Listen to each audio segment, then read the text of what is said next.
Hey guys, so for today's video kay i-share na ko sa inyo ang most spotted places kung asa mag-date ang tao diri sa Cebu. So, let's go. So katong nangutana kung asa ko maoning lugar nga puno ug gugma pero diri sad sila magdula. O maoni ang Cebu City, the Queen City of the South, Plaza Independencia.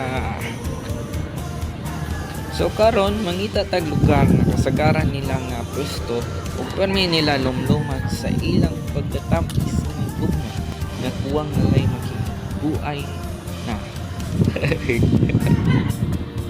So mingaw pa man guys, so i-tour lang usa ta mo diri or bad timing lang siguro ko karon adlaw.